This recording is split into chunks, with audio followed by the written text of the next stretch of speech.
Aujourd'hui, sur BFM Moto, nous allons vous présenter une toute nouvelle voiture, une nouvelle citadine polyvalente, l'Opel Corsa. Non, je rigole. En fait, c'est elle que nous allons essayer, la 6e génération de la Corsa.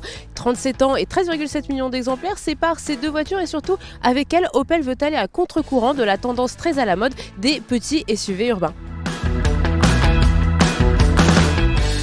Une fois dans l'habitacle, pas de doute, on est bien dans une voiture du 21e siècle. Tout d'abord puisqu'il y a un grand écran tactile de 10 pouces au centre de la planche de bord qui peut permettre de connecter son smartphone via Apple CarPlay ou Android Auto. Mais surtout parce que cette planche de bord chez Opel, elle est entièrement nouvelle. C'est en effet la première qui a été conçue depuis le rachat par PSA du constructeur allemand.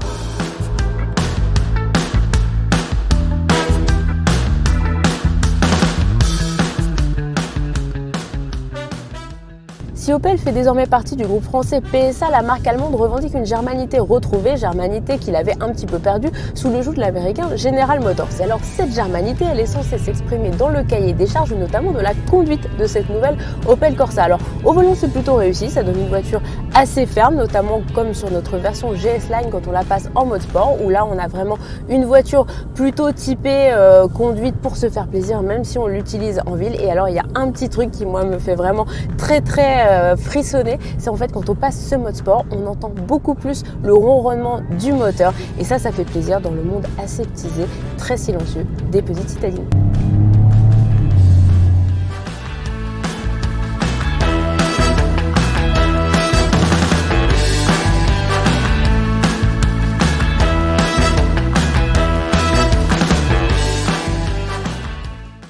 Et qui dit voiture allemande ne dit pas forcément facture plus élevée. En effet, entre Peugeot et Opel, eh bien c'est Opel qui gagne. Avec le même moteur, avec la même boîte et avec une finition équivalente, eh bien cette nouvelle Corsa est 4 000 € moins chère que la Peugeot 208, sa cousine.